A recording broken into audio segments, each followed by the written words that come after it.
일본 전통과 아름다움이 얽혀 있는 땅은 역사상 가장 전설적인 전사 문화 중 하나인 사무라이의 고향입니다.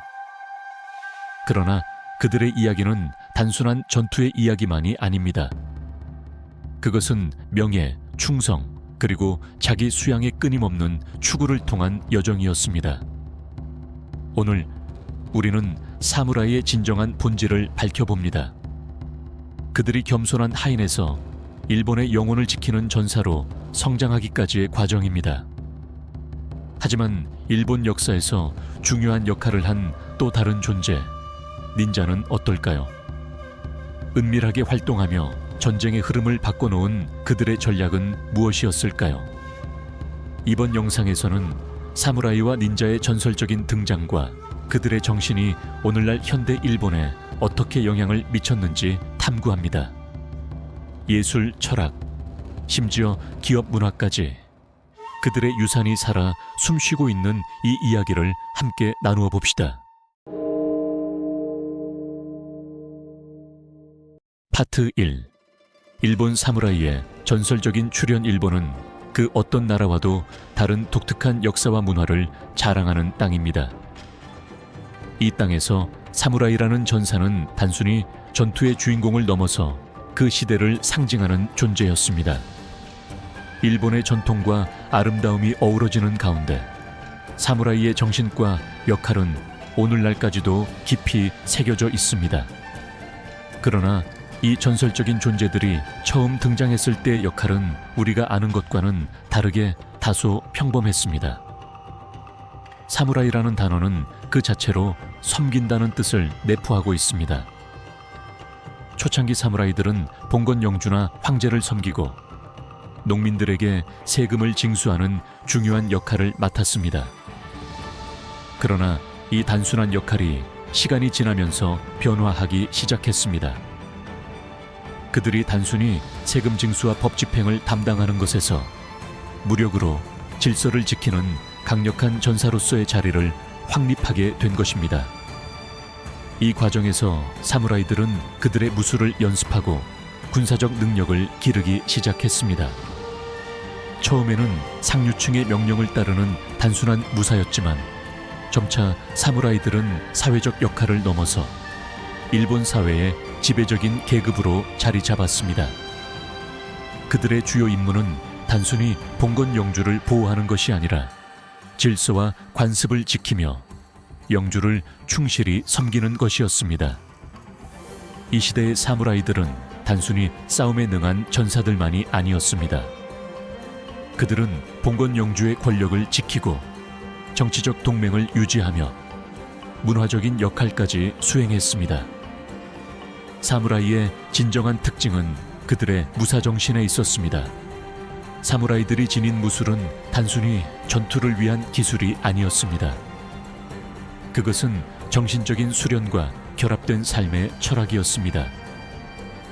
이들은 무술을 연습하면서 단순한 전투 능력을 넘어서 내면의 평화와 명예, 그리고 자아를 성찰하는 시간을 가졌습니다. 무사정신이란 단순히 전장에서 승리하는 것이 아니라 삶에서의 올바른 길을 따르며 자신의 명예를 지키고 의무를 다하는 것에 대한 깊은 의미를 내포하고 있었습니다. 이렇게 사무라이들은 일본 역사와 문화에서 중요한 존재로 자리 잡았습니다. 그들의 명예와 의무감, 그리고 전투에서의 강인한 정신력은 그 시대 사람들에게는 신화적 존재처럼 여겨졌습니다. 그들은 단지 전쟁을 위한 도구가 아니라 일본 사회에서 하나의 신성한 존재로 인식되었습니다. 이 전통은 계속해서 이어졌습니다. 사무라이 계급은 시간이 지나면서 더욱 강력해졌고 그들의 영향력은 일본 사회의 모든 분야에 걸쳐 확장되었습니다. 그러나 이들의 전설은 단순한 역사적 사실에 그치지 않았습니다. 사무라이의 정신은 일본 문화의 근본적인 부분으로 남아 오늘날에도 여전히 일본 사람들의 가치관에 큰 영향을 미치고 있습니다. 이처럼 사무라이라는 전사는 일본 사회에서 단순한 전사 이상의 의미를 지니며 그들의 역할과 영향력은 일본 역사와 문화 속에서 불멸의 존재로 남아 있습니다. 그들이 보여준 충성심, 명예, 그리고 의무의 가치는 지금도 일본인들의 삶과 정신에 깊은 영향을 미치고 있습니다. 파트 2. 사무라이 계급의 확대와 변화. 사무라이 계급은 초기에는 일본 사회에서 단순한 군사적 계급에 불과했지만 시간이 지나면서 그들의 지위와 역할은 크게 확대되었습니다. 특히 12세기 말 일본은 중요한 전환점을 맞이하게 됩니다. 이 시기에 일본은 정치적으로나 군사적으로 큰 변화를 겪고 사무라이들은 그 변화를 이끌며 자신들의 권력을 확립해 나갔습니다.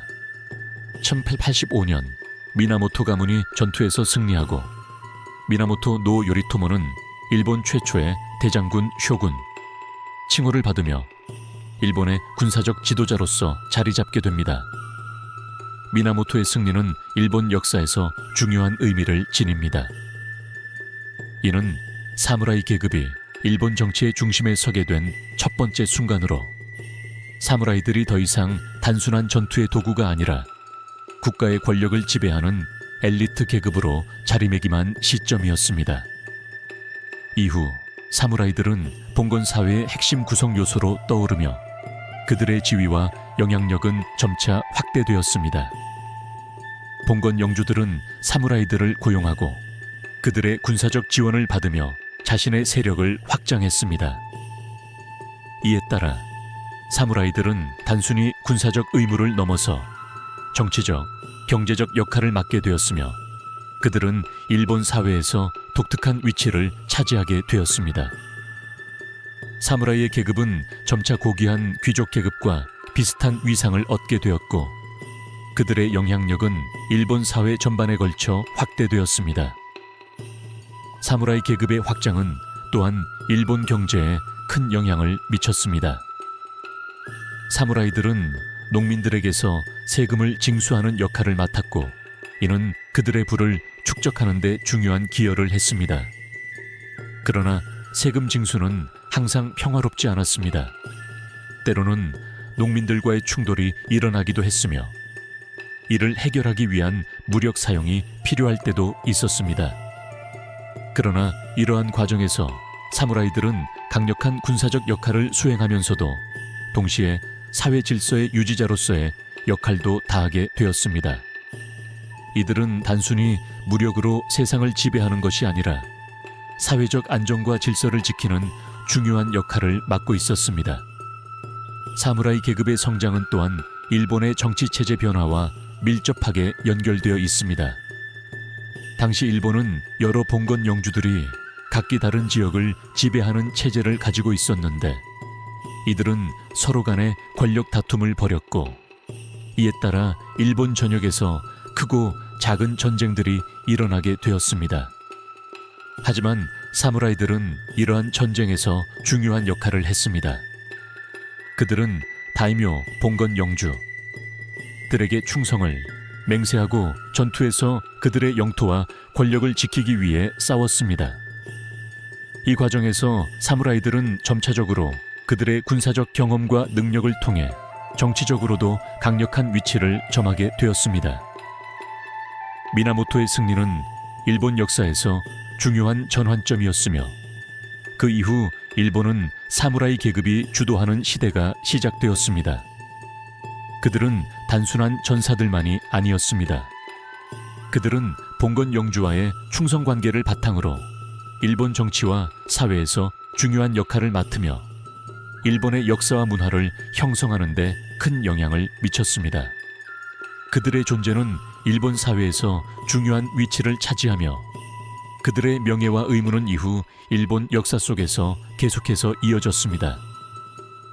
사무라이의 계급은 그들의 군사적 역할과 함께 일본의 정치, 경제, 사회 전반에 걸쳐 확장되었습니다. 그들은 이제 단순히 전쟁의 주역이 아니라 일본 사회의 핵심적인 부분이 되었고 그들의 영향력은 일본 역사에서 중요한 부분을 차지하게 되었습니다. 그리고 그들은 전쟁의 승리뿐만 아니라 정치적 승리와 사회적 질서의 유지에서도 중요한 역할을 하며 일본 역사에서 빛나는 존재로 자리 잡게 되었습니다. 파트 3. 사무라이의 무술과 명예. 사무라이의 존재는 단순히 전투에서 승리하는 것에 그치지 않았습니다. 그들의 진정한 가치와 특징은 바로 무술에 대한 깊은 경의와 이를 통해 형성된 명예에 있었습니다. 무술은 사무라이의 삶과 정신을 형성하는 중심적인 요소였으며, 이는 단순히 싸우는 기술을 넘어 인간의 내면을 연마하고 정신을 고양시키는 수단으로 여겨졌습니다. 사무라이가 지녔던 무술의 정신은 부시도, 우시다오라고 불리는 고유의 행동 강령에 깊이 뿌리 내려 있었습니다. 부시도는 전사의 길로 번역될 수 있으며, 이는 사무라이가 지켜야 할 명예, 의무, 용기, 그리고 충성심을 포함한 일련의 가치들을 의미했습니다.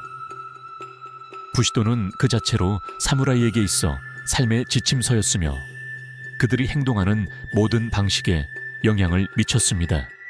사무라이들은 단지 칼을 휘두르는 기술만 익힌 것이 아니라 그들의 정신을 철저히 다듬고 사회에서의 역할을 수행하는 데 있어 항상 자신의 명예를 지키기 위해 노력했습니다. 부시도는 여러 동양 철학의 융합을 통해 형성되었으며, 그중 불교와 신도주의의 영향을 받았습니다. 이는 사무라이들이 명예와 의무를 중시하는 이유와 깊은 관련이 있습니다. 예를 들어 부시도는 정의, 용기, 연민, 정직, 명예, 의무를 주요 덕목으로 삼고, 이는 사무라이가 평소 행동하는 방식에 큰 영향을 미쳤습니다. 부시도를 실천하는 사무라이는 그 누구보다도 강한 정신력과 자기 통제력을 발휘해야 했으며, 이는 전투뿐만 아니라 일상생활에서도 드러났습니다. 사무라이들은 자신의 감정을 절제하며 항상 명예를 최우선으로 여겼습니다. 사무라이들이 자주 연습한 무술 중에는 검술이 있었습니다.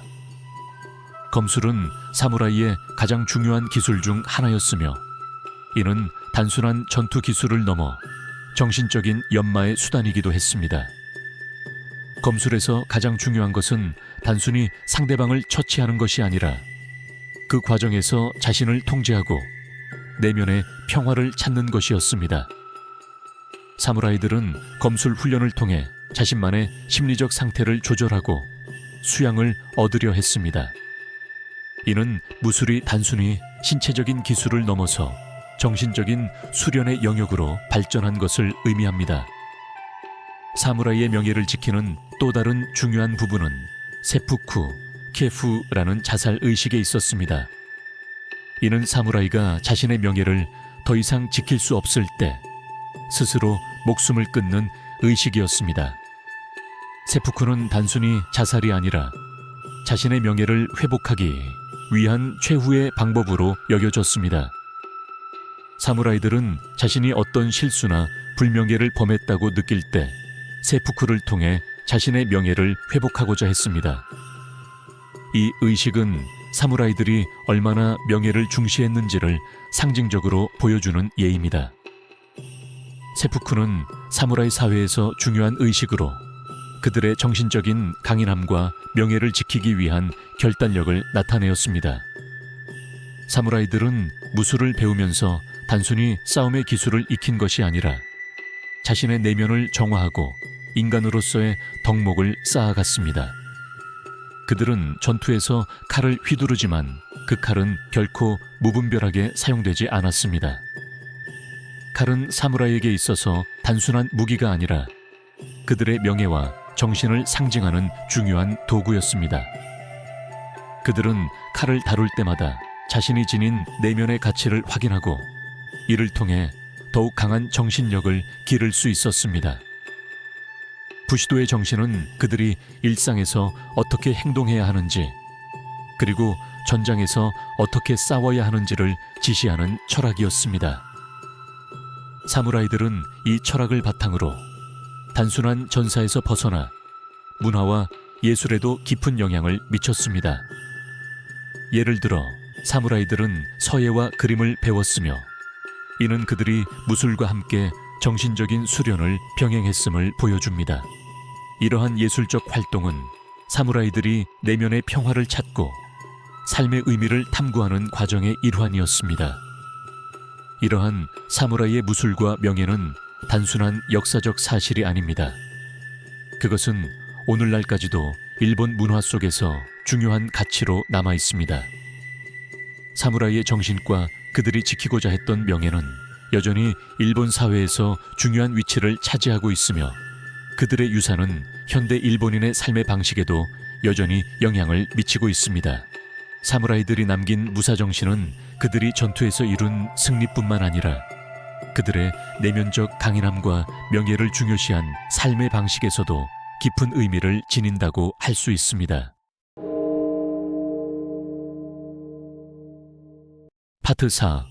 센고쿠 시대의 혼란과 전장의 사무라이. 센고쿠 시대 장고 시다이 는 일본 역사에서 가장 격렬하고 혼란스러운 시기 중 하나였습니다. 이 시대는 일본의 봉건 영주들이 권력과 영토를 차지하기 위해 끊임없이 전쟁을 벌였던 시기로 각 지역의 다이묘, 봉건 영주들이 세력을 확장하기 위해 싸운 내전의 시기였습니다. 이러한 혼란 속에서 사무라이들은 전장의 핵심 전사로서 그들의 전투 능력뿐만 아니라 정치적인 역할을 강화해 나갔습니다. 센고쿠 시대의 전쟁은 단순한 군사적 충돌이 아니었습니다. 이는 일본 전역을 대상으로 한 거대한 권력 싸움이었으며 각 다이묘는 자신의 세력을 확립하기 위해 수많은 전투에 참여했습니다. 사무라이들은 이 전투의 핵심적인 전사로서 그들의 무력과 전략적 사고로 각 전장에서 승리하기 위해 싸웠습니다. 이 시대의 사무라이들은 이제 단순히 수많은 전투에서 싸우는 군인이 아니라 전장의 지휘관으로서 중요한 역할을 맡기 시작했습니다. 사무라이들이 전장에서 수행한 역할은 매우 다양했습니다. 그들은 단지 적을 물리치는 데 그치지 않고 전투를 이끌어가는 지휘관 역할을 했습니다. 특히 센고쿠 시대에 등장한 유명한 사무라이들 중 많은 이들이 단순한 전투의 주인공을 넘어서 정치적, 군사적 전략을 세우는 중요한 인물들이었습니다. 그 중에서도 미야모토 무사시, 공벤 우장은 그 이름만으로도 전설적인 인물로 그의 전투 기술과 철학은 오늘날까지도 많은 이들에게 영향을 미치고 있습니다. 미야모토 무사시는 사무라이 중에서도 특별한 위치를 차지한 인물입니다. 그는 50번 이상의 결투를 벌였고 그 누구에게도 패배한 적이 없었습니다. 무사시는 그의 이름을 일본 전역에 알린 전설적인 검객이자 전사였으며 그의 전투 철학은 오늘날에도 많은 사람들에게 영감을 주고 있습니다. 무사시는 검술에 대한 깊은 이해와 철학을 바탕으로 두 개의 칼을 사용하는 독특한 검술 스타일을 개발했으며 이 스타일은 오늘날까지도 많은 무술인들에게 존경받고 있습니다. 무사시의 전투 철학은 단순한 전술적 접근을 넘어서 전사로서의 내면적인 성장과 정신적 수련을 강조했습니다. 그는 전투에서 승리하는 것뿐만 아니라 자신의 내면을 정화하고 세상을 바라보는 철학적인 시각을 가질 것을 주장했습니다. 그의 저서인 우룬슈에는 그의 검술 철학과 함께 전쟁의 본질, 인간의 마음, 그리고 전사의 역할에 대한 깊은 통찰이 담겨 있습니다. 이는 사무라이들이 단순한 전투 기술을 익히는 것에 그치지 않고 전사로서의 길을 이해하고 실천하는 데 중점을 두었음을 보여줍니다. 센고쿠 시대 동안 사무라이들은 전장에서 그들의 전투 능력을 발휘했을 뿐만 아니라 각 다이묘의 정치적 전략을 지원하는 중요한 역할을 하기도 했습니다. 그들은 단순히 싸우는 것 이상의 역할을 했습니다. 전투에서의 승리뿐만 아니라 그들의 군사적 지식과 전략은 다이묘들의 정치적 승패에도 큰 영향을 미쳤습니다. 예를 들어 도쿠가와 이에야스 대촨자캉은 센고쿠 시대 여러 전투에서 뛰어난 전략을 발휘했으며 그가 승리할 수 있었던 이유 중 하나는 뛰어난 사무라이들의 도움을 받았기 때문입니다. 도쿠가와 이에야스는 생고쿠 시대의 마지막 전투인 세키가하라 전투 관케웬노 도라니에서 승리하며 일본을 통일한 인물입니다. 그의 성공은 그가 군사적, 정치적 전략을 동시에 잘 구사했기 때문인데 그는 수많은 사무라이들과 군사들을 결집하여 강력한 연합군을 이끌었습니다. 세키가하라 전투에서 도쿠가와 이에야스는 단지 전투에서 승리한 것만 아니라 전투 후에는 일본 전역에서 자신의 정치적 영향력을 확립하며 이후 260년간 지속된 도쿠가와 막부 시대를 열었습니다. 이 시기의 사무라이들은 단순히 전투에서 승리하기 위한 전사들만이 아니었습니다. 그들은 국가의 운명을 결정짓는 전환점에서 중요한 역할을 했습니다. 그들의 전술과 전략, 그리고 정치적 충성심은 일본 역사의 중요한 부분을 차지했으며 오늘날까지도 그들의 정신은 일본 사회에 큰 영향을 미치고 있습니다. 생고쿠 시대의 혼란은 사무라이에게 전투의 기술뿐만 아니라 정치와 군사 전략에 대한 깊은 이해를 요구했습니다. 이 시대를 통해 사무라이들은 단순한 전사에서 정치적, 군사적 지도자로 성장하였으며 그들의 행동과 철학은 일본 사회의 전반적인 구조에 깊은 영향을 미쳤습니다. 전투의 승패를 넘어 사무라이들은 일본의 역사와 문화에서 핵심적인 역할을 했습니다. 파트 5. 사무라이의 무기와 갑옷. 사무라이들의 전쟁에서 중요한 역할을 했던 것 중 하나는 그들의 무기와 갑옷이었습니다. 이들은 단순한 전투의 도구에 그치지 않았으며 사무라이의 명예와 정체성을 상징하는 중요한 역할을 했습니다. 사무라이가 착용한 갑옷과 사용한 무기는 그들의 사회적 지위와 무사도로서의 신념을 나타내는 중요한 표시였고 전투에서 승리할 수 있는 전략적 요소로 작용했습니다. 사무라이들이 사용하는 가장 상징적인 무기는 바로 카타나, 다오였습니다. 카타나는 사무라이의 홍화도 같았으며 그들의 무사도 정신을 가장 잘 보여주는 무기였습니다. 이 검은 단순히 전투에서의 무기로서의 역할을 넘어 사무라이의 명예와 자존심을 지키기 위한 상징적인 아이템이었습니다. 카타나는 그 자체로 예술 작품이었으며 수백 년에 걸쳐 지속적으로 세련되게 발전해 왔습니다. 카타나는 그 형태와 기능뿐만 아니라 그 안에 담긴 전통과 철학을 통해 사무라이들의 정신을 상징했습니다. 사무라이들이 사용하는 카타나는 다른 종류의 무기들과는 차별화되는 독특한 특징을 지녔습니다. 그중 하나는 카타나의 날이 한쪽 면만 갈려 있다는 점입니다. 이 특징은 칼을 휘두를 때 예리하게 상대를 베기 위한 최적의 형태로 설계된 것입니다. 카타나의 길이는 보통 60cm에서 80cm 정도였으며 이는 빠르고 효율적인 타격을 위해 적합한 길이었습니다. 또한 카타나의 제작에는 수많은 고된 과정이 필요했으며 이는 각 검마다 독특한 특성을 지니게 만듭니다. 이를 통해 사무라이들은 자신만의 검을 얻기 위해 세월을 걸쳐 수련하고 각자에게 맞는 검을 찾으려 했습니다. 이와 더불어 사무라이들이 함께 사용하는 또 다른 무기인 와키자시, 즉 해시의 차마, 또 매우 중요한 역할을 했습니다. 와키자시는 카타나보다 짧고 사무라이가 칼을 두 개 동시에 지니고 다닐 수 있게 도와주는 보조검이었습니다. 사무라이가 일상적으로 착용했던 두 개의 칼은 그들의 신분을 나타내기도 했으며 전투 상황에서는 여러 용도로 활용되었습니다. 와키자시는 좁은 공간에서의 싸움이나 급작스러운 전투 상황에서 유용하게 쓰였고 그 자체로 사무라이의 위협적인 상징이었습니다. 사무라이의 갑옷 또한 그들의 전투 능력뿐만 아니라 그들의 정신과 명예를 반영하는 중요한 요소였습니다. 사무라이 갑옷은 단순히 신체를 보호하는 방어구로서의 역할을 넘어서 전사로서의 정체성을 나타내는 상징적 아이템이었습니다. 사무라이의 갑옷은 크게 두 가지 종류로 나눠졌습니다.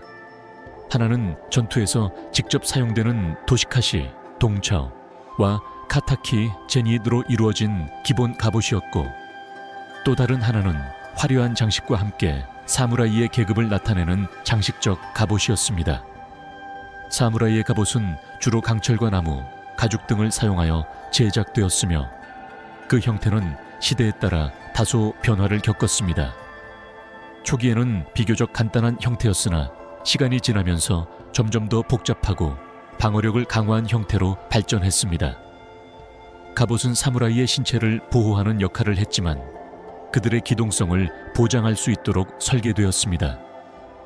특히 사무라이의 갑옷은 그들의 전투 스타일과 깊은 관련이 있었습니다.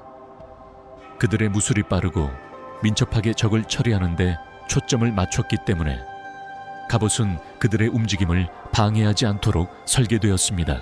사무라이의 갑옷에서 가장 중요한 요소 중 하나는 바로 도고, 동카이라고 불리는 가슴 보호구입니다. 이 부분은 사무라이의 가장 중요한 신체 부위를 보호하기 위해 철로 강화되어 있었으며 전투 중 가장 큰 공격을 막는 역할을 했습니다. 또한 갑옷의 팔꿈치와 무릎 부분을 보호하는 고케, 후시와 고부, 후추는 전투에서 사무라이의 안전을 보장하기 위한 필수적인 요소였습니다. 이러한 갑옷은 그들의 전투에 있어 중요한 방어력을 제공했으며 전장에서 사무라이들이 살아남기 위한 중요한 장비였습니다. 사무라이의 갑옷은 또한 그들의 사회적 지위와 명예를 상징하는 중요한 역할을 했습니다. 갑옷의 디자인은 각 사무라이가 소속된 가문이나 그들의 계급을 나타내는 중요한 상징으로 작용했습니다. 예를 들어 가문의 문양이 새겨진 갑옷이나 특정 색상으로 장식된 갑옷은 그들이 속한 가문과 사회적 위치를 대변하는 중요한 표시였습니다. 전투에서 승리한 후 사무라이들은 이 갑옷을 자랑스럽게 공개하며 그들의 명예와 강인함을 과시했습니다. 이처럼 사무라이의 무기와 갑옷은 단순히 전쟁에서의 도구에 그치지 않았습니다. 그들은 전사로서의 정체성을 나타내며 명예와 자존심을 지키기 위한 중요한 상징적 역할을 했습니다. 사무라이들이 사용하는 칼과 갑옷은 그들의 정신과 삶의 철학을 온전히 담고 있었으며 이는 일본 역사와 문화에서 중요한 자리를 차지하는 이유이기도 합니다. 사무라이의 무기와 갑옷은 그들이 전투에서 싸운 방식뿐만 아니라 그들의 내면적인 가치를 표현하는 중요한 수단이었습니다. 파트 6. 세푸쿠와 사무라이의 종말. 세푸쿠 체프 또는 하르코는 사무라이 문화에서 그들의 명예와 자존심을 지키기 위한 마지막 의식이었습니다. 세푸쿠는 사무라이가 불명예를 견디지 못하고 자신의 명예를 회복하기 위해 자발적으로 목숨을 끊는 의식으로, 이는 단순한 자살이 아니라 사무라이의 최후의 결단이었습니다.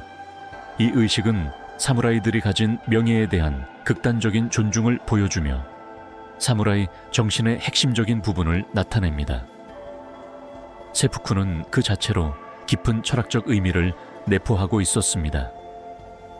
사무라이들은 명예를 잃는 것보다 죽음을 선택하는 것을 더 고귀한 행위로 간주했습니다. 이는 그들이 사회에서 지니고 있던 특권과 위상을 지키기 위해 선택한 최후의 방법이었습니다. 사무라이들은 자아를 존중하고 자신의 행동에 대한 책임을 완전히 지는 것을 중요시했습니다. 만약 그들이 명예를 더럽히거나 불명예를 입었다고 여겨졌을 때 세푸쿠는 그들의 결백을 증명하고 부끄러움을 씻을 수 있는 유일한 방법이었습니다.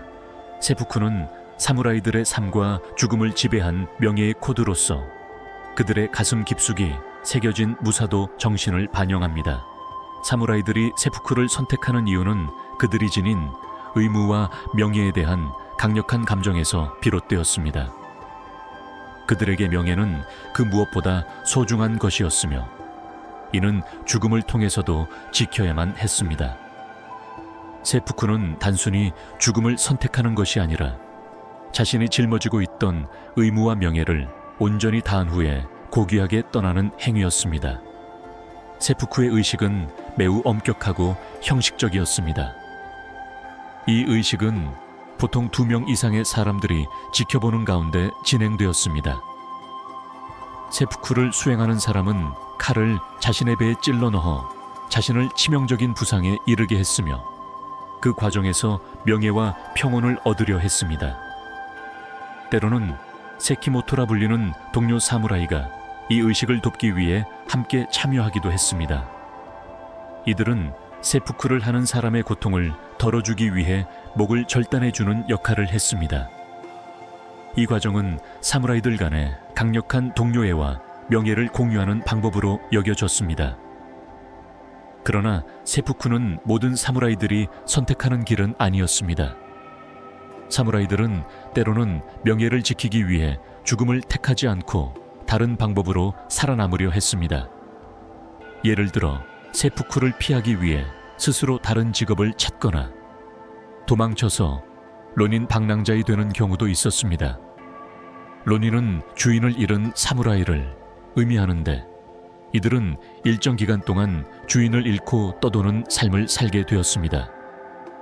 론인들은 흔히 사무라이로서의 정체성을 상실하고 새로운 삶의 방식을 찾으려 했습니다.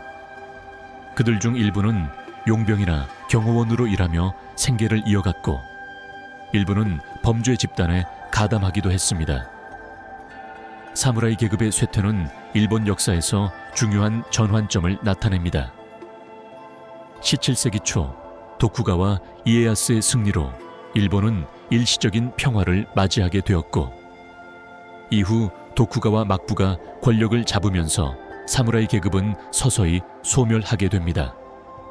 전쟁이 끝나고 평화로운 시대가 도래하면서 사무라이들은 더 이상 군사적 역할을 맡지 않게 되었고 많은 이들이 새로운 시대에 적응하기 위해 다른 직업을 찾거나 전투에서 벗어나 평범한 삶을 살아야 했습니다. 사무라이들의 명예와 전투의 가치가 약화되면서 그들의 전통적 역할은 빠르게 사라졌습니다. 사무라이들이 지닌 무기와 갑옷, 그리고 그들의 명예를 지키기 위한 의식들이 점차적으로 사라지면서 그들은 더 이상 일본 사회의 핵심적인 역할을 하지 않게 되었습니다. 많은 사무라이들이 론인이 되어 떠도는 삶을 살았고 그들 중 일부는 명예를 회복하기 위해 도전적인 방법을 선택했습니다. 그러나 그들 대부분은 과거의 영광을 되찾을 수 없었고 새로운 사회에서 그들의 존재는 점점 더 의미를 잃어갔습니다. 세푸쿠와 사무라이의 종말은 일본 역사에서 중요한 사건이었습니다. 이는 단순히 사무라이 계급의 소멸을 의미하는 것이 아니라 일본 사회와 문화에서 큰 변화를 의미했습니다. 사무라이 정신은 사라졌지만 그들의 명예와 충성심은 여전히 일본인의 가치관에 큰 영향을 미치고 있습니다. 그들의 전통과 정신은 오늘날까지도 일본 사회에 깊은 흔적을 남기고 있으며 일본인들은 여전히 사무라이 정신을 존경하고 그들의 정신을 이어가려는 노력을 기울이고 있습니다. 사무라이의 종말은 일본 사회의 변화와 함께 그들의 전통과 정신이 어떻게 이어져 갔는지에 대한 중요한 질문을 남겼습니다. 그들이 지닌 명예와 충성심, 그리고 무사도 정신은 시간이 지나면서 점점 더 중요한 문화적 자원으로 재조명되었고 일본 문화의 깊이를 이해하는 데 중요한 역할을 하고 있습니다. 파트 7. 닌자의 등장과 그들의 사회적 역할 닌자 또는 시노비 RMB는 일본 역사에서 사무라이와는 또 다른 독특한 존재로 자리 잡았습니다. 그들의 기원은 명확하게 밝혀지지 않았지만 12세기 말 가마쿠라 막부 시대에 등장한 것으로 알려져 있습니다. 닌자는 전통적으로 비밀 요원으로서 특정 임무를 수행하기 위해 고용된 사람들로 그들의 존재는 일본 역사에서 중요한 역할을 차지하고 있습니다. 닌자는 단순한 스파이가 아니라 치밀한 전략과 은밀한 활동을 통해 정치적 음모와 전투에서 중요한 역할을 했습니다. 닌자들은 사무라이처럼 전쟁에 참여하는 전사들이 아니었습니다. 그들은 주로 정보 수집, 스파이 활동, 암살, 그리고 방해 공작 등을 수행했습니다. 초기에는 주로 평범한 상인, 농민 혹은 장인들 사이에서 닌자가 고용되었으며 이들은 자신들의 진짜 신분을 숨기기 위해 여러 가지 방법을 사용했습니다. 이러한 숨겨진 신분은 그들이 정보를 얻거나 적의 영지에 침투할 때 매우 유리하게 작용했습니다. 닌자의 역할은 사무라이와 달리 공공연히 드러나는 것이 아니었습니다. 그들의 활동은 은밀하게 진행되었고 그들의 존재가 드러날 경우 엄청난 위험을 감수해야 했습니다. 닌자들은 그들의 임무를 수행하는 동안 자신들의 신분을 숨기고 종종 다른 직업을 가장하여 사람들에게 주의를 끌지 않도록 했습니다. 예를 들어 상인, 대장장이, 승려 등으로 위장하여 적들의 정보를 수집하거나 암살 임무를 수행했습니다. 이처럼 닌자들은 언제나 은밀하게 활동하며 그들의 임무를 수행하기 위해 다양한 변장을 활용했습니다. 일반적으로 닌자는 정치적 음모와 싸움에서 중요한 역할을 했습니다. 일본의 봉건 영주들 사이에서 권력 다툼이 치열했던 생고쿠 시대에는 많은 다이묘들이 정보를 얻기 위해 닌자들을 고용했습니다. 그들은 적의 전략을 파악하거나 특정 인물을 제거하기 위해 암살 임무를 맡기도 했습니다. 전통적으로 닌자는 사무라이보다 훨씬 더 다양한 기술과 무기를 다뤘습니다. 닌자의 주요 무기는 카타나가 아닌 다양한 은밀한 무기들로 예를 들어 쿠사리가마 수오리엔, 작은 낫과 체인으로 연결된 무기, 마키비시, 사링라는 작은 철못, 그리고 쿠나이, 쿠우와 같은 투척용 무기들이 있었습니다. 이 무기들은 주로 적에게 빠르게 다가가서 피해를 주고 도망칠 수 있는 무기들이었습니다. 또한 닌자는 육체적인 능력뿐만 아니라 정신적인 훈련도 중요하게 여겼습니다. 닌자의 훈련은 단순한 전투 기술에 그치지 않고 은밀하게 움직이고 적의 눈을 피해 숨어서 활동하는 기술을 배웠습니다. 그들은 암살 외에도 생존 기술과 숨는 기술, 그리고 심리적 전술을 익혔습니다. 이들은 각기 다른 전술을 통해 적을 교란시키거나 적의 방어를 무너뜨리는 임무를 맡았습니다. 예를 들어 닌자는 어두운 곳에서 이동하거나 적의 경비를 교란시키는 연막탄을 사용하기도 했습니다. 이와 같은 다양한 기술과 전술 덕분에 닌자들은 전쟁과 정치적 음모의 중요한 자원으로 자리 잡을 수 있었습니다. 그들의 능력은 전쟁터에서뿐만 아니라 정치적 경쟁이 치열한 봉건 사회에서 매우 중요한 역할을 했습니다. 닌자는 사무라이들과는 다른 방식으로 사회에 영향을 미쳤으며 그들의 존재는 항상 은밀하게 진행된다는 특성 덕분에 그들의 역할이 드러나지 않았더라도 일본 역사에서 큰 영향을 미쳤습니다. 닌자의 중요한 임무 중 하나는 바로 스파이 활동과 정보 수집이었습니다. 이들은 적의 군사적 계획을 파악하거나 적의 위치와 군세를 알아내기 위해 다양한 방법을 사용했습니다. 그들은 싸움에 참여하기보다는 전쟁을 위해 중요한 정보를 모은 후 그 정보를 제공하여 전쟁의 결과를 바꾸는 역할을 했습니다. 또한 그들은 적의 주요 임무를 타깃으로 삼아 암살하는 임무를 맡기도 했으며 때로는 정치적 음모의 중심에서 활동했습니다. 일본 역사 속에서 닌자의 가장 중요한 임무 중 하나는 바로 암살이었습니다.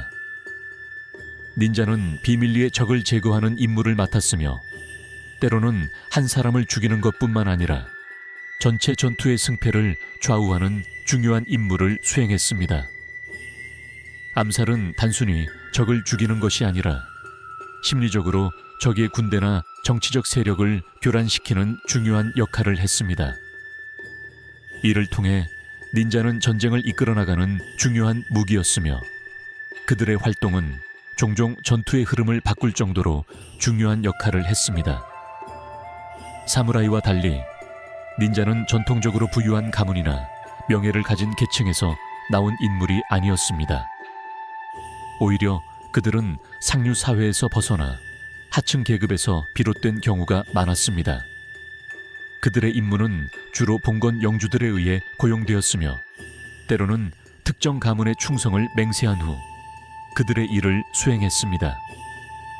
그러나 닌자는 사무라이처럼 무사도라는 엄격한 윤리적 규범을 따르지 않았기 때문에 그들의 활동은 종종 비밀스럽고 때로는 비윤리적이라고 여겨지기도 했습니다.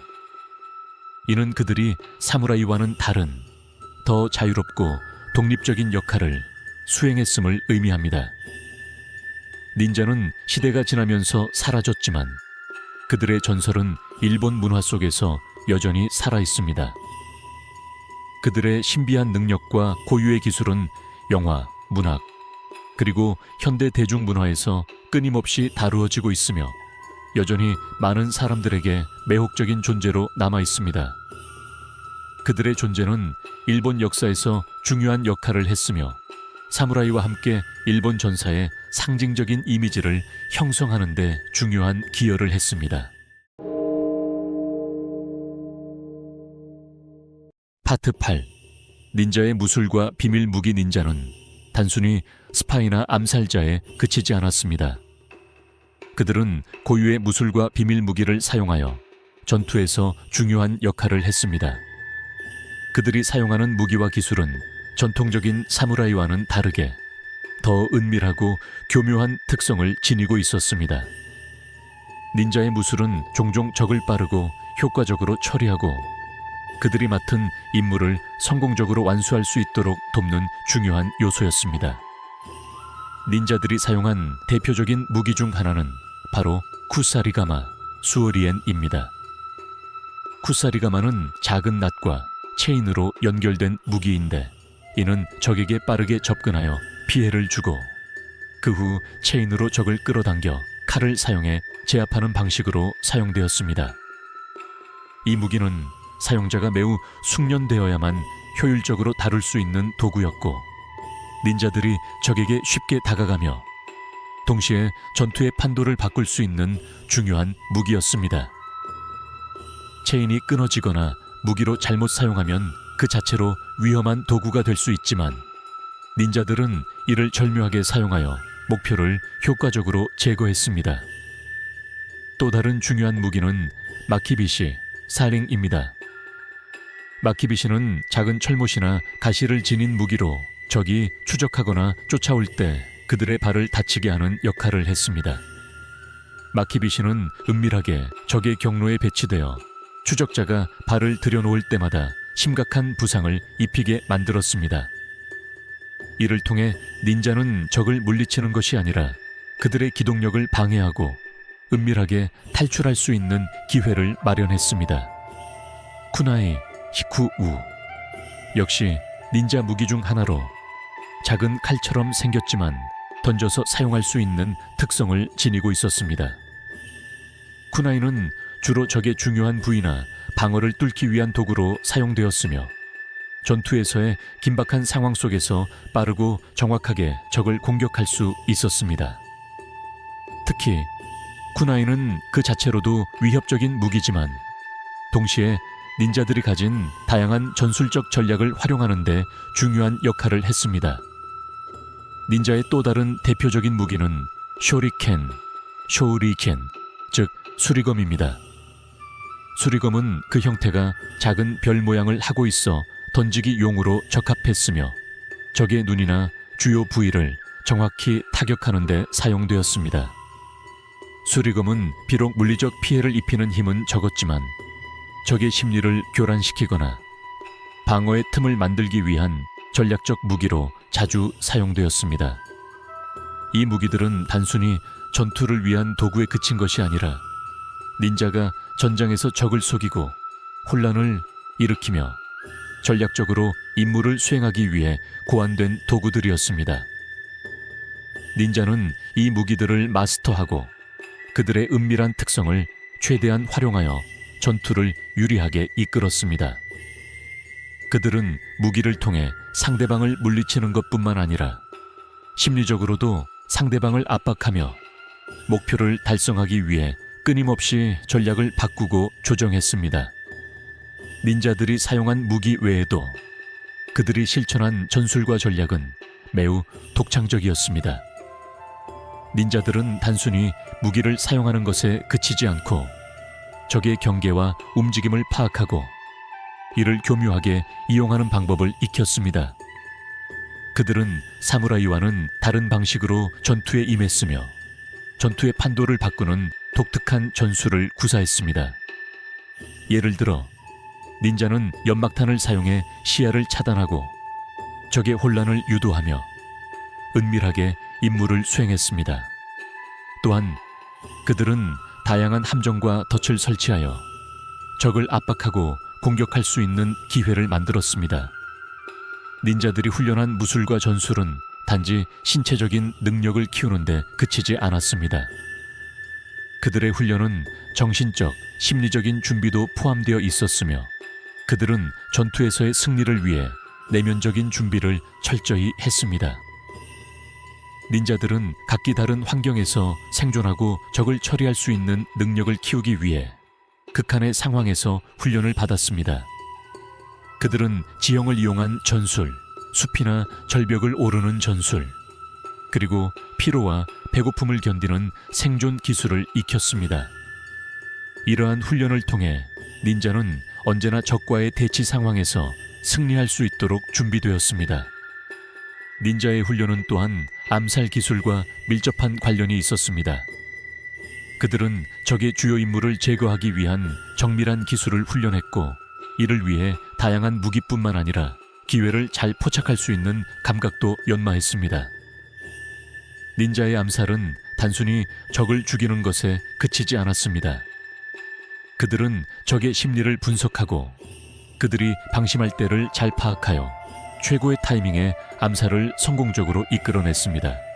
이처럼 닌자들은 그들의 무술과 무기를 통해 전쟁과 정치적 음모에서 중요한 역할을 했습니다.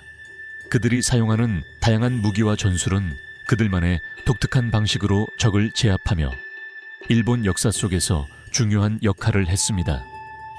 닌자들이 전개한 작전과 활동은 전통적인 전투의 방식과는 다른 은밀하고 전략적인 접근 방식을 제시했으며 그들의 존재는 일본 역사와 문화에 깊은 영향을 미쳤습니다. 파트 9, 일본의 대립과 닌자의 역할. 닌자들의 가장 중요한 역할 중 하나는 일본 역사에서 발생한 대립과 전쟁의 중심에서 그들의 능력을 발휘하는 것이었습니다. 일본의 봉건 시대는 끊임없는 내전과 권력 다툼으로 점철되어 있었으며 이에 따라 닌자들은 그들의 독특한 능력을 통해 중요한 전투와 정치적 음모에서 핵심적인 역할을 맡았습니다.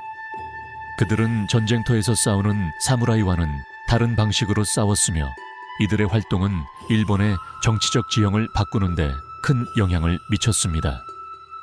생고쿠 시대, 창고 시다이는 일본 역사에서 가장 혼란스러운 시기 중 하나였으며 수많은 봉건 영주들이 서로의 권력을 쟁탈하며 치열한 전투를 벌였습니다.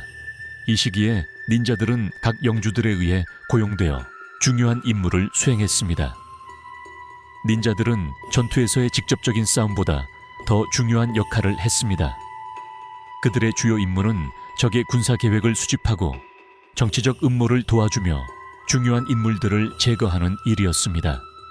그들은 직접 싸우기보다는 적의 허점을 파고들어 그들의 계획을 저지하거나 중요한 전략적 자원을 훔치는 등 전투의 흐름을 바꾸는 중요한 전술적 기여를 했습니다.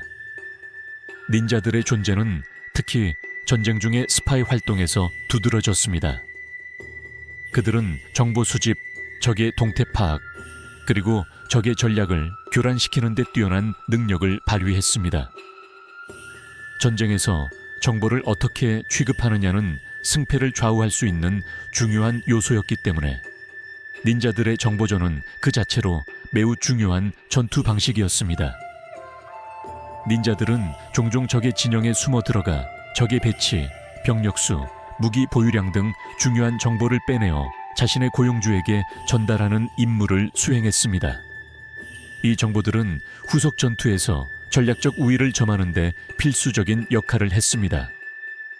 또한 닌자들은 다양한 방법을 통해 적의 계획을 방해하거나 교란시키기도 했습니다. 그들은 적의 군사 캠프에 침투하여 중요한 정보를 훔쳐내거나 적의 물자와 무기 등을 훔치는 방식으로 전쟁의 흐름을 바꾸었습니다. 이들은 또한 적의 주요 인물들을 암살하기 위해 동원되었으며 때로는 지도자의 죽음이 전쟁의 판도를 바꾸기도 했습니다. 이러한 암살 작전은 주로 적의 군사적 지도자나 정치적 인물을 겨냥했으며 전쟁에서 가장 중요한 결정적 순간에 닌자들은 그들의 독특한 능력을 발휘했습니다. 일본의 봉건 영주들이 전투와 전략에서 승리하기 위해서는 정보와 군사의 통제가 절대적으로 필요했습니다. 이 시기에는 군사적 전술뿐만 아니라 정보전과 같은 비밀스러운 활동이 전쟁의 승패를 결정지을 만큼 중요한 요소로 작용했습니다.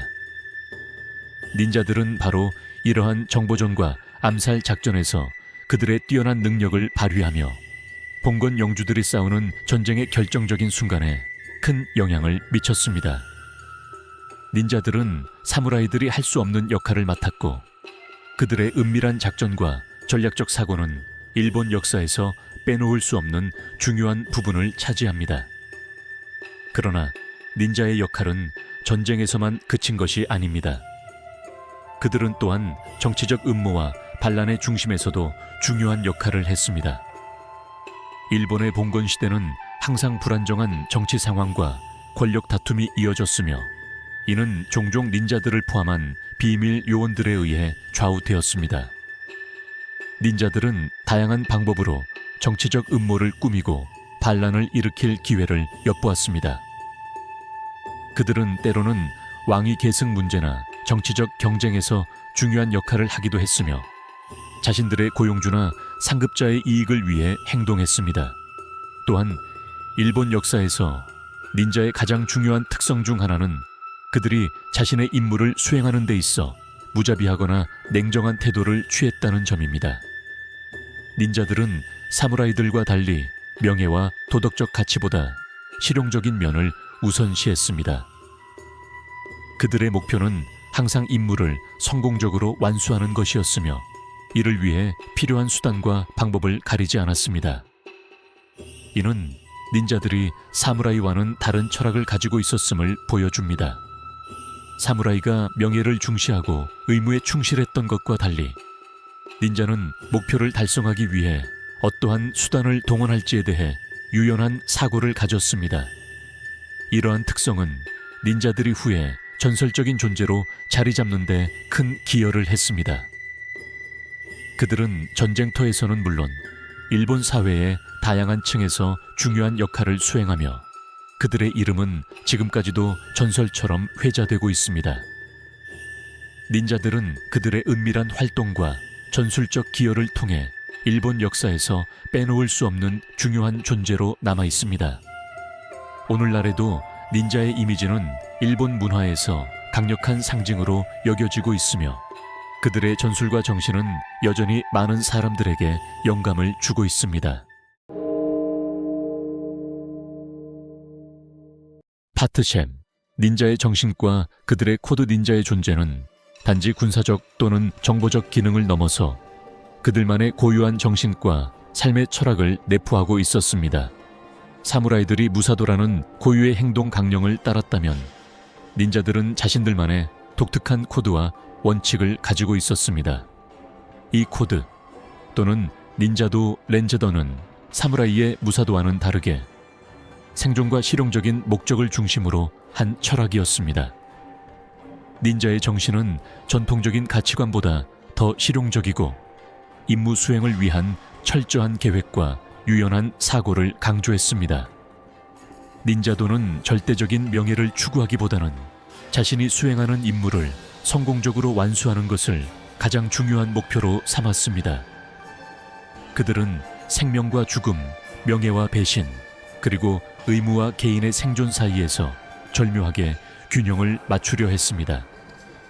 사무라이처럼 죽음이 두려워하지 않으며요. 명예를 지키기 위해 목숨을 걸겠다는 태도보다는 닌자는 생존을 우선시하는 사고방식을 가졌습니다. 이는 그들이 수행하는 임무의 특성상 언제든지 숨겨진 위협과 위험에 직면할 수 있었기 때문입니다. 닌자도의 정신을 이해하는 데 중요한 부분은 바로 유연성입니다. 닌자들은 고정된 규범보다는 상황에 맞게 적절한 방법을 선택하는 유연한 사고를 중시했습니다.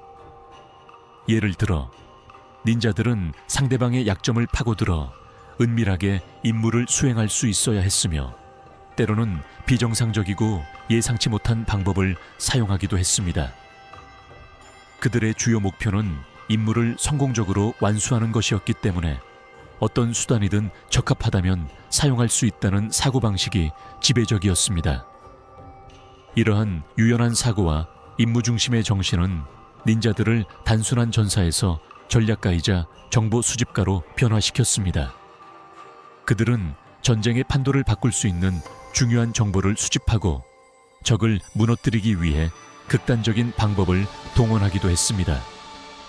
그들은 전투에서의 승리뿐만 아니라 싸움이 일어나지 않도록 만드는 것도 중요한 전략으로 여겼습니다. 즉, 닌자에게 있어 싸움의 승패는 단순히 칼을 휘두르는 것이 아니라 적의 심리와 환경을 이용해 싸움 자체를 만들지 않거나 최소화하는 것이었으므로 그들은 적에게 알지 못하게 전쟁을 이끌어가는 전략을 선호했습니다. 닌자의 또 다른 중요한 정신적 원칙은 정신 집중입니다. 닌자들은 각기 다른 훈련을 통해 자신의 정신을 강하게 통제하고 어떤 상황에서도 감정을 억제하며 냉철하게 행동하는 법을 배웠습니다. 전투 중에도 그들은 감정에 휘둘리기보다는 상황을 냉정하게 분석하고 목표를 향해 집중할 수 있는 능력을 기르는 데 주력했습니다. 그들의 훈련은 신체적 능력뿐만 아니라 정신적 훈련도 중요시했으며 이는 그들이 어떤 상황에서도 능동적이고 효과적으로 임무를 수행할 수 있도록 만들었습니다. 정신 집중은 단순히 전투에만 적용되는 것이 아니었습니다. 닌자들은 매일매일의 생활 속에서도 이를 실천했으며 숲속에서의 생존 훈련, 도망 중에 숨는 법, 그리고 적을 방해하는 다양한 전술들을 익히면서 정신적인 강인함을 키워갔습니다.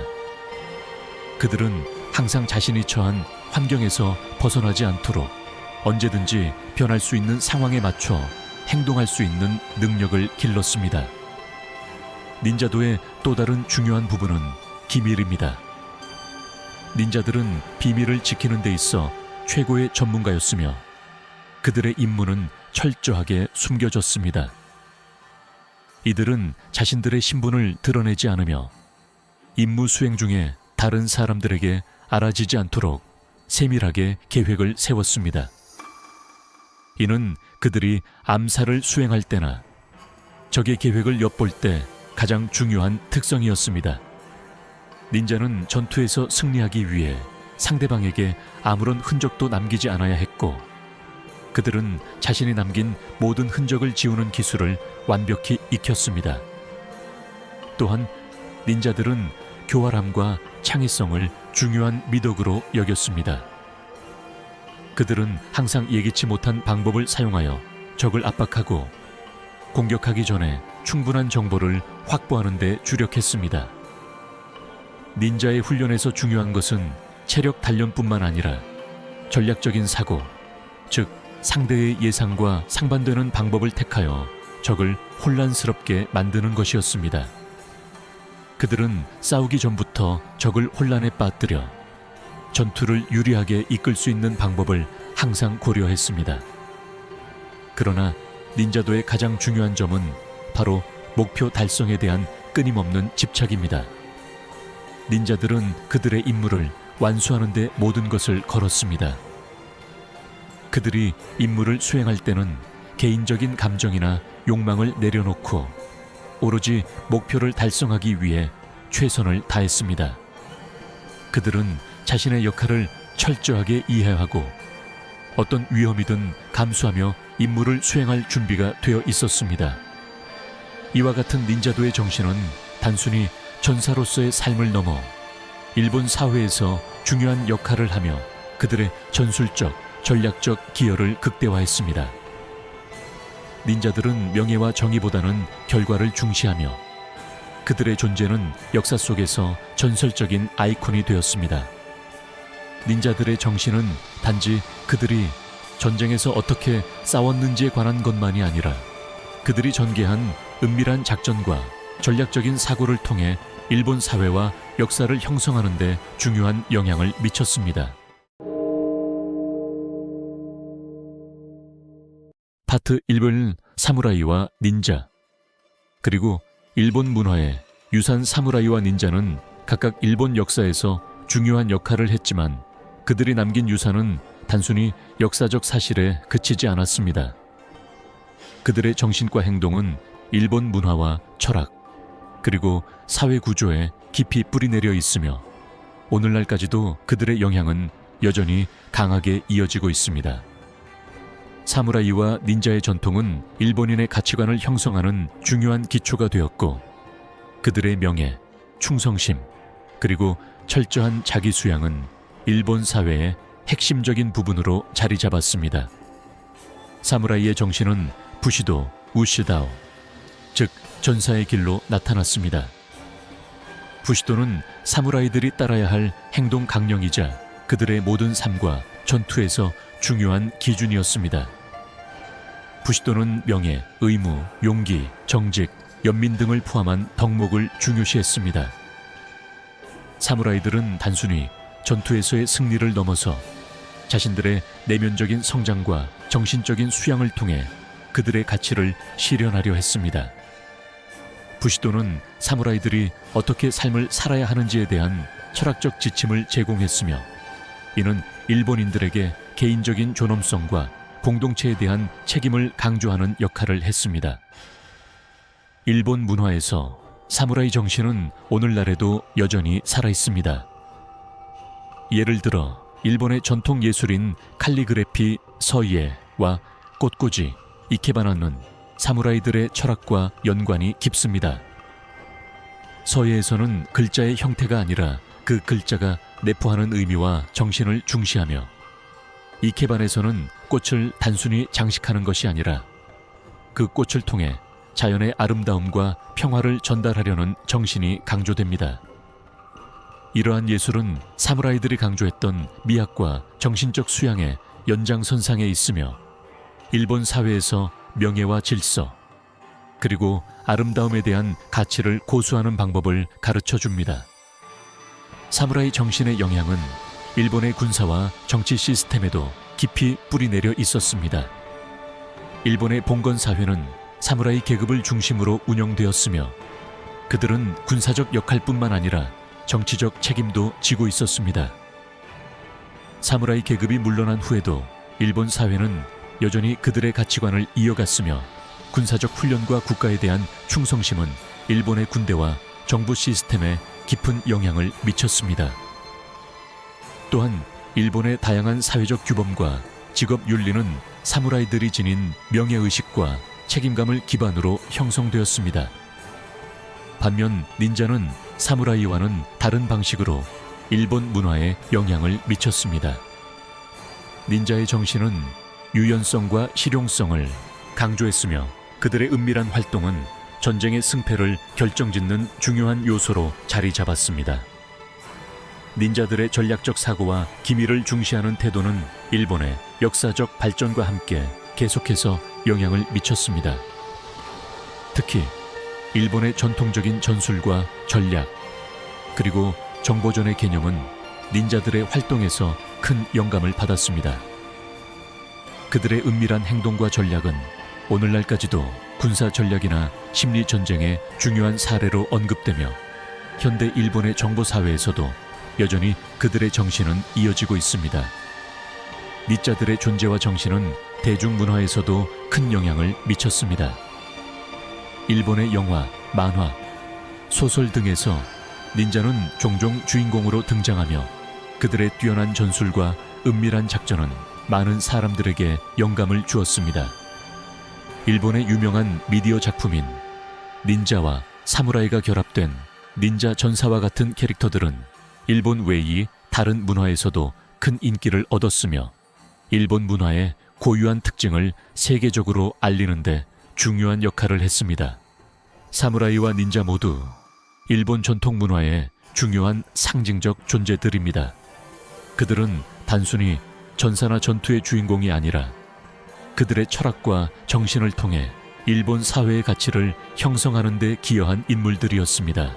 사무라이의 명예와 충성, 닌자의 기밀과 전략적 사고는 오늘날에도 일본인의 가치관과 행동 방식에 큰 영향을 미치고 있으며 그들의 유산은 전 세계적으로 존경받고 있습니다.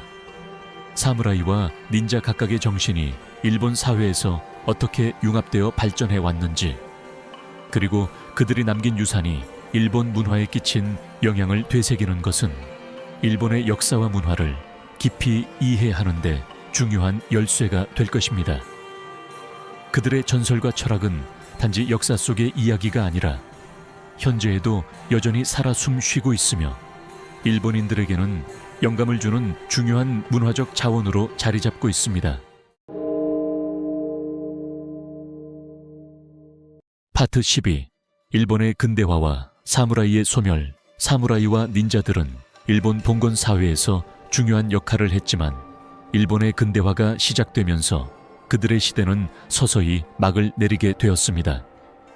19세기 중반, 일본은 외세의 압박을 받으면서 급격한 변화를 겪게 되었고, 그 결과 전통적인 봉건 체제는 붕괴하고 새로운 중앙집권적 정부가 들어서게 되었습니다. 이 변화는 사무라이와 닌자들의 사회적 지위와 역할에 큰 영향을 미쳤습니다.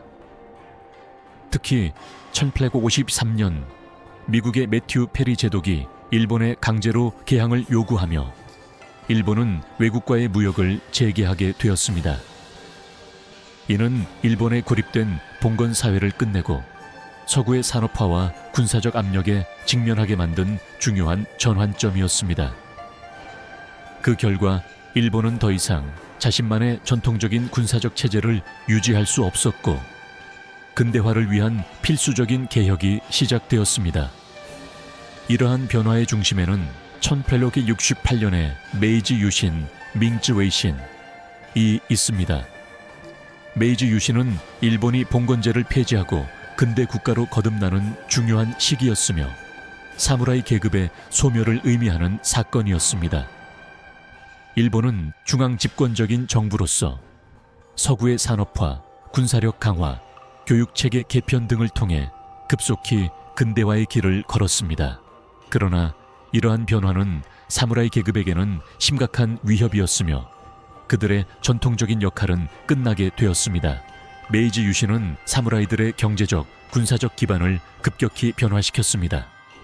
일본 정부는 군사력을 근대화하려는 노력을 기울였고 이를 위해 기존의 사무라이 계급을 군사체제에서 제외하고 대신 근대적인 병력을 조직하기 시작했습니다.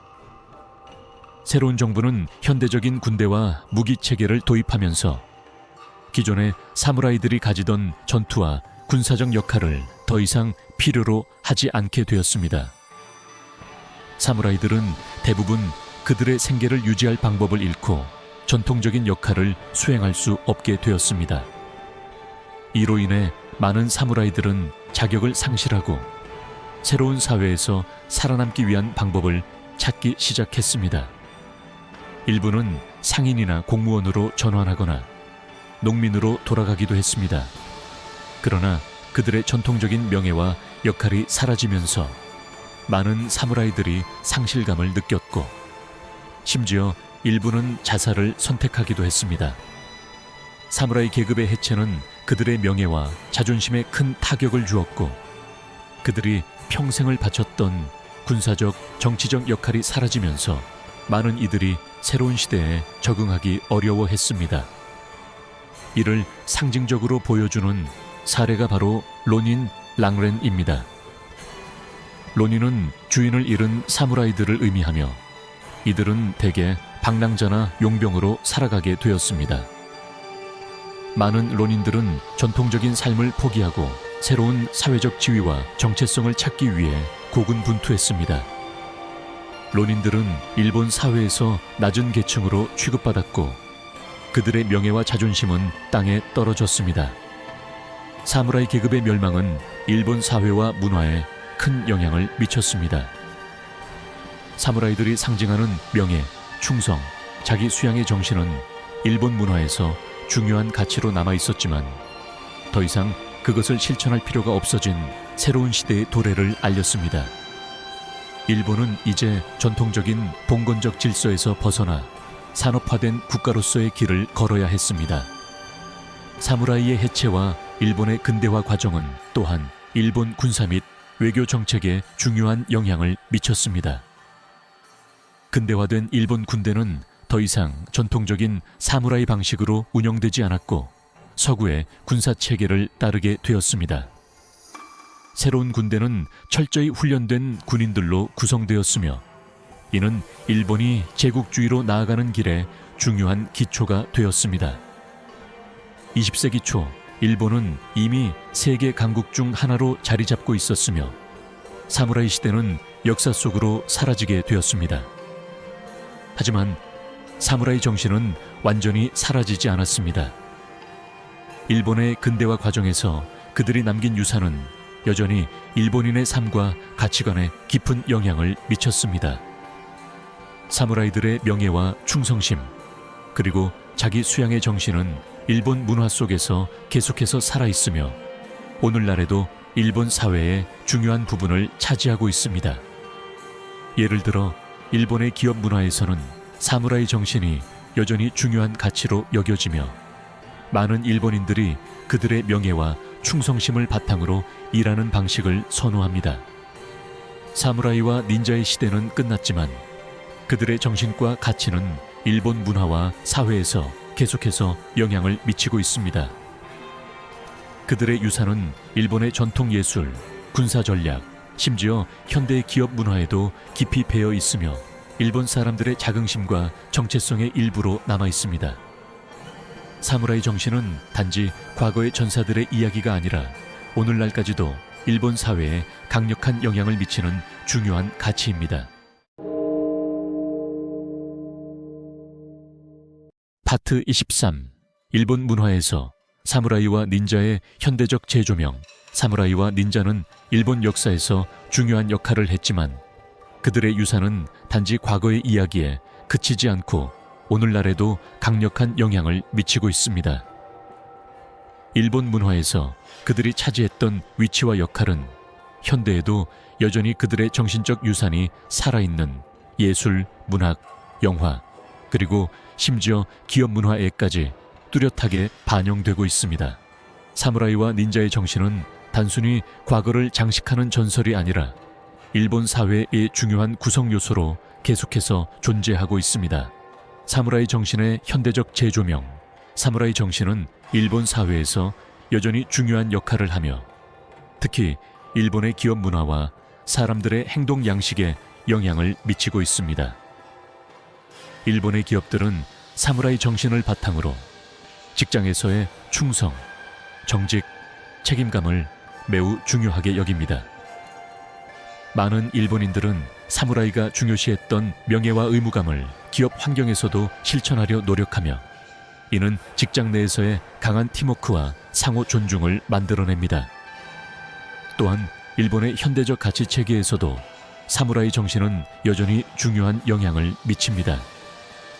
예를 들어 일본의 교육 시스템은 사무라이의 정신을 중시하는 경향이 있으며 학생들은 명예, 충성심, 그리고 자기 수양을 중요시합니다.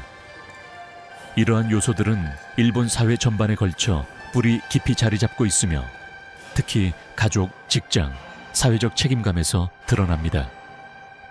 일본의 전통적인 무술인 케이도, 젠다오, 아이키도, 하치다오 등도 사무라이의 정신을 이어받아 단순한 신체 훈련을 넘어서 정신적 수양의 중요성을 강조합니다.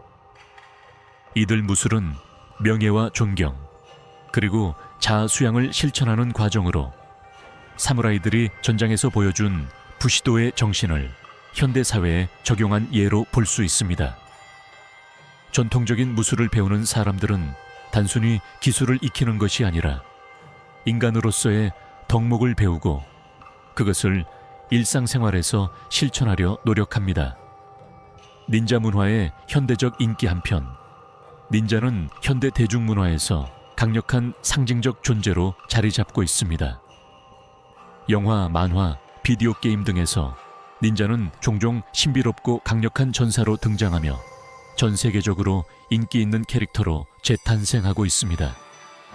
일본의 애니메이션과 영화에서 닌자는 종종 전통적인 전사인 사무라이와는 다른 독특하고 은밀한 방식으로 문제를 해결하는 인물로 그려집니다. 특히 영화와 비디오 게임에서 닌자는 고유의 무술, 전략적 사고, 그리고 고유한 정신을 유지하며 중요한 역할을 맡고 있습니다. 닌자 터틀, 티네이지 뮤턴트, 닌자 터틀즈과 같은 서양에서 인기 있는 작품은 전 세계적으로 닌자 이미지를 각인시키는데 큰 역할을 했습니다. 또한 일본의 고전 영화나 애니메이션에서 나타나는 닌자들은 대개 위험한 상황을 냉정하게 해결하는 능력과 빠른 반응을 통해 전투의 판도를 바꾸는 주요 인물로 묘사됩니다.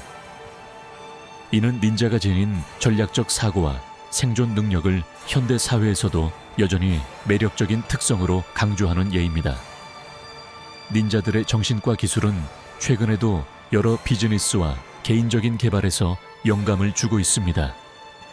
예를 들어 닌자의 사고는 복잡하고 빠르게 변화하는 현대 사회에서 문제를 해결하는 효율적이고 창의적인 방법을 찾는 데 중요한 역할을 합니다. 빠른 의사결정, 은밀한 전략, 그리고 목표 지향적인 태도는 현대 비즈니스에서도 유용한 전략으로 여겨집니다. 많은 기업들이 닌자처럼 빠르고 민첩하게 움직여라는 사고방식을 채택하고 있으며 이는 기업의 경쟁력 향상에 기여하고 있습니다. 문화유산으로서의 사무라이와 닌자 사무라이와 닌자의 유산은 일본뿐만 아니라 전 세계적으로 문화유산으로 인정받고 있습니다. 일본의 전통 예술과 현대적 해석이 결합된 형태로 그들의 이야기와 정신은 문화적 가치로서 전해지고 있습니다. 일본의 전통적인 춤, 연극 문학에서도 사무라이와 닌자 정신을 엿볼 수 있으며 이는 일본이 전통을 보존하는 동시에 새로운 시대와 문화적 변화를 받아들이고 있다는 사실을 잘 보여줍니다.